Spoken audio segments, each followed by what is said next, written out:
에베소서 1장 20절에서 23절 말씀입니다.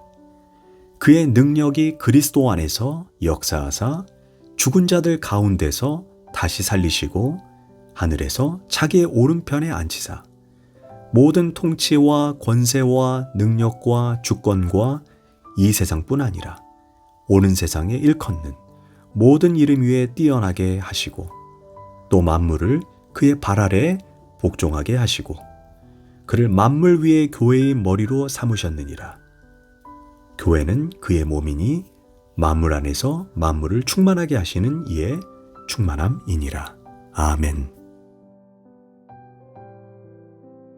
할렐루야. 오늘도 좋은 날입니다. 에베소서 1장 20절에서 23절 말씀 묵상입니다. 오늘은 교회의 권세라는 제목으로 말씀을 나누도록 하겠습니다. 오늘 말씀은 저번 시간과 맞물려 있습니다. 먼저 19절에서 그의 힘의 위력으로 역사하심을 따라 우리에게 베푸신 능력의 지극히 크심이 어떠한 것을 너희로 알게 하시기를 구하노라 라고 바울이 고백했습니다. 즉 바울은 우리에게 베풀어 주신 그 하나님의 능력을 깨닫게 해달라는 것입니다. 그 능력의 시작이 무엇입니까? 20절에서 그의 능력이 그리스도 안에서 역사하사라고 말합니다. 그렇다면 그리스도 안에 역사하신 첫 번째 능력이 무엇입니까? 바로 성육신입니다. 하나님께서 직접 인간의 몸을 입고 오신 것, 거기에서부터 시작입니다. 그리고 그 하나님이 인간을 위해 봉사하십니다. 전도하시고 많은 병자를 고치고 귀신을 쫓아내셨습니다. 하나님 나라를 선포했습니다. 예수님께서 행하신 모든 일을 통해 하나님이 어떤 분이심을 계시해 주셨습니다. 이를 하나님의 능력이 그리스도 안에서 역사하셨다라는 것입니다. 또 두 번째 능력이 무엇이냐? 죽은 자들 가운데 다시 살리시고라고 말합니다. 즉 부활의 능력입니다. 우리는 부활하면 단순히 죽었다가 살아나는 것으로 생각하는데 실상은 부활이 가진 그 의미가 더 중요합니다. 그것을 알아야 부활이 내 삶의 능력으로 나타납니다. 예수님은 십자가에서 만민의 죄를 대신해서 죽으셨습니다. 그 죄의 짐이 너무 무거워서 엘리 엘리 라마 사박다니라고 고백했습니다. 예수님이 죽을 때 나도 나의 죄도 함께 죽은 것입니다. 그리고 그 예수를 죽음에서 부활시킬 때 나도 부활했습니다. 이로 인해 예수를 주로 믿고 고백하는 모든 사람을 의롭다고 선포하신 사건이 부활입니다. 그래서 부활장인 고린도전서 15장에서 예수의 부활을 두고 죄와 사망, 부활과 의 또는 의롭다함의 의미 또는 첫 열매, 이 모든 말로 부활을 설명합니다. 그 속에 나의 부활이 있고 나의 의로움이 있습니다. 나는 죄인으로 영원히 죽을 수밖에 없는 자입니다. 그러나 예수님의 부활 속에 내가 부활한 것이고 내가 용서받은 것이고 내가 의롭다함을 얻은 것입니다. 이처럼 만백성을 구원하시는 능력, 이것이 부활 사건 속에 계시된 것입니다. 우리는 이 점을 분명히 알아야 합니다. 그리고 그리스도 안에 나타난 세 번째 능력은 무엇입니까? 20절에서 하늘에 자기의 오른편에 앉히사라고 말합니다. 보좌 우편에 앉았다라는 것은 왕의 아들로 왕권을 나타냅니다. 우리를 위해 죽으신 그 예수님은 동시에 만왕의 왕이 되셨습니다. 그러니까 십자가에 비참하게 죽어가시는 그리스도만이 아닙니다. 그리스도는 보좌 우편에 앉으신 우리의 왕, 우리의 통치자, 우주를 다스리시는 분입니다. 그분의 통치 주권에 대해 21절에서 모든 통치와 권세와 능력과 주권과 이 세상뿐 아니라 오는 세상에 일컫는 모든 이름 위에 뛰어나게 하시고라고 말합니다. 여기에서 모든 통치와 권세와 능력과 주권이라는 말은 에베소서 6장 12절과 원어가 같습니다. 우리의 씨름은 혈과 육을 상대하는 것이 아니요 통치자들과 권세들과 이 어둠 세상 주관자들과 하늘에 있는 악한 영들을 상대함이라. 즉 이 세상의 공중 권세를 잡은 악한 영들까지도 예수 그리스도의 통치와 권세 아래 있다는 것입니다. 더 나아가 이 세상뿐 아니라 오는 세상이라고 말씀합니다. 이 세상은 현세이고 오는 세상은 내세입니다. 여기서 이 세상은 사람의 세계, 동물의 세계, 식물의 세계까지 가리킵니다. 고로 예수 그리스도는 지금 이 땅에서도 왕이요 앞으로 올 세상인 내세에서도 왕입니다. 그가 왕권으로 모든 세상을 다스린다는 것입니다.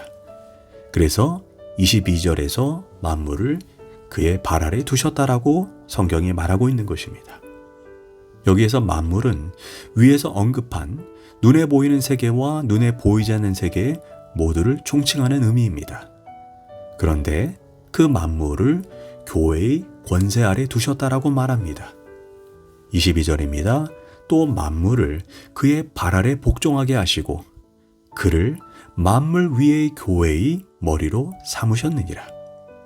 여기에서 만물 위의 교회, 그리고 교회의 머리 대신 그리스도, 이것을 분명히 알아야 합니다.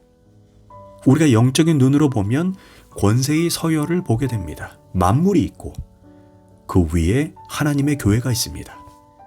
또한 하나님의 교회 위에 머리 대신 그리스도께서 계십니다. 이것이 교회가 가진 권세입니다. 알다시피 머리와 몸이 분리되지 않습니다. 머리가 활동하는 것이 아닙니다.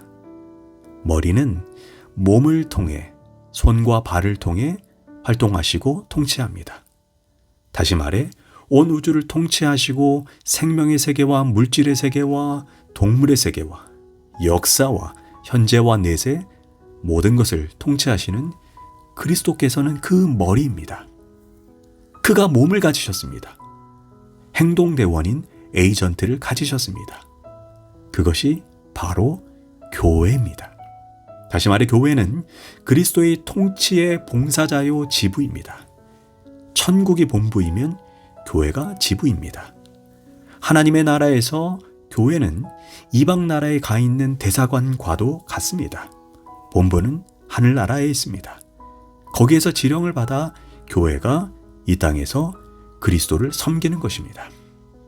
가령 여기 지금 대한민국이라는 나라가 있습니다.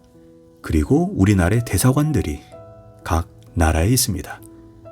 대사관에서 하는 일은 대한민국의 외교와 이익을 위해서 일하고 더 나아가 대한민국을 선전하는 일을 그들이 감당합니다. 이처럼 교회는 이 땅에 있는 하나님 나라의 대사입니다. 그런데 총괄하시는 분이 왕 대신 그리스도입니다. 그리스도는 머리요, 교회는 몸입니다. 명령은 머리에서 하지만 수고는 손과 발, 몸이 합니다.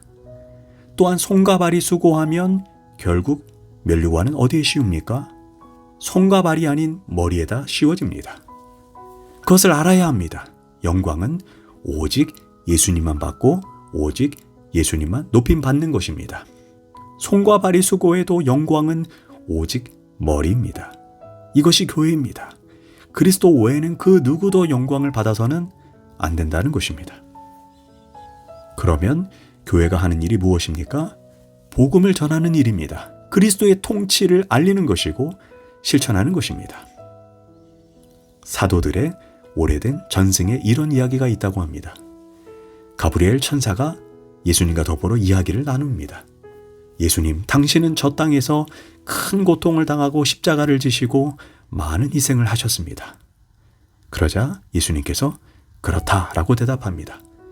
그러자 가브리엘이 다시 묻습니다. 그렇다면 저들은 예수님이 희생과 고난을 통해 저들을 구원하셨다는 그 사실을 그들은 알고 있습니까? 그러자 예수님은 아직은 그들이 잘 모른다고 대답합니다. 그러나 내가 예루살렘에 있는 몇 사람, 베드로, 요한, 야고보와 몇 명의 제자들에게 이 사실을 전해달라고 부탁했다라고 말했다고 말합니다. 그러자 가브리엘이 다시 묻습니다. 예수님, 세월이 지나가면 저들도 다 죽을 텐데 그렇다면 예수님의 그 엄청난 구속사역을 누가 전하게 될 것입니까?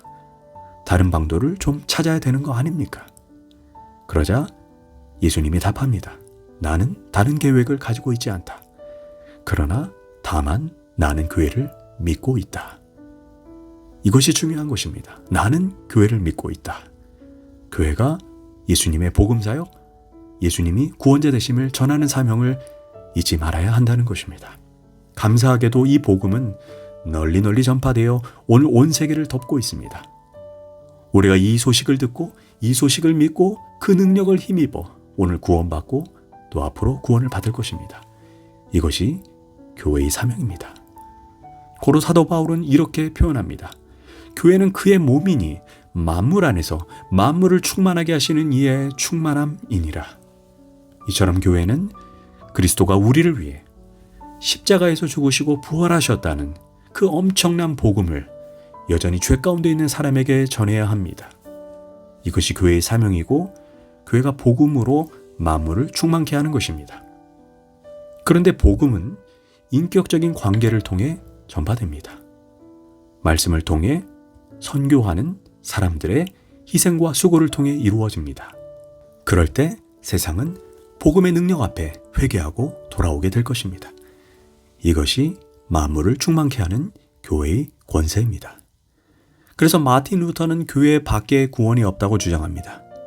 교회 밖에는 구주가 안 계시기 때문입니다. 예수 그리스도가 계신 곳이 교회입니다. 말씀이 있는 곳이 교회입니다. 그리스도의 능력, 그리스도의 통치가 이루어지는 곳이 교회가 있습니다. 그리고 그 교회 안에 영원한 생명이 있습니다. 우리는 이 만물을 충만케 하는 복음 전파의 사명을 잊지 말고 감당해야 합니다. 기도하겠습니다. 하나님, 그리스도는 교회의 머리요 우리는 그리스도의 몸으로 불러주시니 감사합니다. 몸인 교회인 우리가 그리스도의 영광을 드러내고 전파하는 수고를 잊지 않게 하소서. 무엇보다 주님이 주신 땅끝까지 복음 전파의 사명을 우리가 넉넉히 감당하는 사명자가 되게 하소서. 예수님의 이름으로 기도합니다. 아멘.